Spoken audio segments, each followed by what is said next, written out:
He laughed in my face when I told him my plan. You? Open a business? Bro, you flip burgers. Be realistic. I just nodded, wiped my hands on my greasy apron. Didn't say a word. Because deep down, I wasn't just flipping burgers. I was flipping my life. Every night after my shift ended at 1 a.m., I'd walk home, headphones in, not to block the noise, but to feed the dream. I'd play podcasts about business, read free PDFs on marketing, watch interviews with people who started from nothing, and every night I'd write ideas, notes, product names, things I couldn't afford yet, but would one day. My one-day folder was growing thicker than my paychecks. My room, bare, no posters, just a whiteboard with a single word written in red, build. I skipped parties, skipped weekends, skipped sleep. People called it obsession, I called it focus, but nothing stung like the people close to me, the ones who said, "It kindly, you're trying too hard. You should just be happy you've got a job. You don't want to end up disappointed."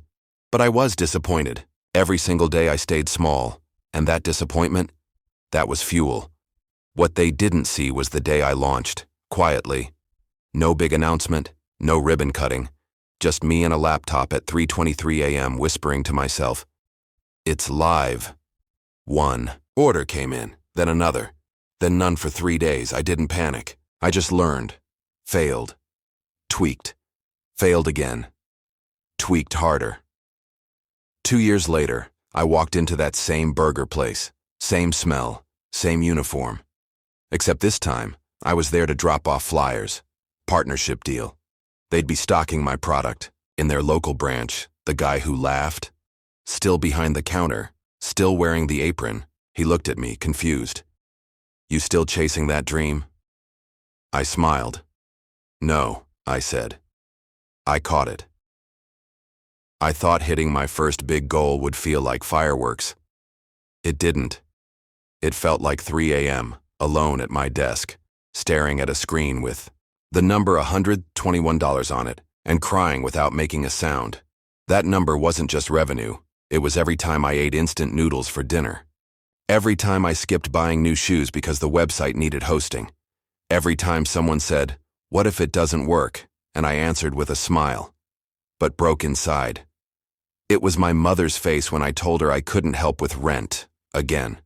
It was my little sister asking why I never came to her dance shows, and it was also the moment I realized I wasn't done, because the dream wasn't just money. The dream was freedom. I wanted to take my mom out of that cramped apartment, buy my sister her first car, show people like me, quiet kids, broke kids, immigrant kids, that they don't have to shrink to fit. So I kept going. Doubled down, started waking up before the sun, started investing, hiring, training. I studied every night like I was still broke, because in my head, I still was, and I still failed. A lot. One ad campaign flopped so hard, I lost half my savings. A shipment delay almost wiped out my store. My bank once froze my account thinking the sudden income spike was fraud, but I didn't flinch. I just said, "Okay, what's the next move?" And that mindset, not quitting when it's ugly, that was the real turning point. The dream didn't get easier. I got stronger. People started calling me lucky. They didn't see the nights I screamed into a pillow so I wouldn't wake the neighbors. They didn't see the jobs I worked just to fund the dream. They didn't see me rehearse investor pitches in the mirror until my voice cracked. They just saw the headlines. But the truth? There's no shortcut. There's no magic. There's just decision. Made daily, made silently, made when no one's clapping. I remember one night during year 3, I'd just lost my biggest client. Revenue dropped by 60% in a week. I sat there, lights off, phone buzzing with messages I didn't want to answer. And then I asked myself the one question that's gotten me through everything.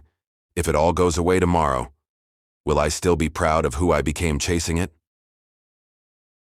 The answer was yes, because the dream didn't just change my life, it built me. It taught me patience when I wanted to rush, grit when I wanted to quit, and humility when success finally started to knock. That's the part they never talk about. Dream isn't something you catch, it's something you grow into. It expands you, shapes you, sharpens you, and if you do it right, the person you become chasing it is way more powerful than the dream itself. Years later, when the business had grown, when my team had expanded, when I'd moved into an office, with glass walls and a view of the city, people still asked me, "How did you do it?" They expected a simple answer, a magic moment, but I never had one. The truth is, I didn't do it. I kept doing it, over and over, even when it was painful, even when I was tired, even when I wanted to give up and just go back to what was familiar. And every single time, I chose to push forward. I pushed through the loneliness that comes when you're chasing something big. I pushed through the doubts that linger in your head when you're in the middle of the struggle. I pushed through the judgment from people who couldn't see the vision, but I also pushed through the moments of joy, the satisfaction of progress, the pride of getting closer to who I was meant to be. I learned that success isn't just about achieving a goal. It's about becoming the person who can achieve that goal and handling it when you do. It's about understanding that the path isn't linear. There will be setbacks. There will be failures. There will be days when you feel like you've gone backwards instead of forward. But those moments, they're part of the story. They make you stronger. They make you more resilient. They teach you things you can't learn any other way. And so when I stand on the stage now, speaking to others about the journey, when I see the faces in the crowd, eager, hopeful, dreaming, I don't just see their potential. I see the struggle ahead, the hard days, the doubts, but I also see the victory. Because if I can do it, you can too. You just have to decide, and then keep deciding, every single day.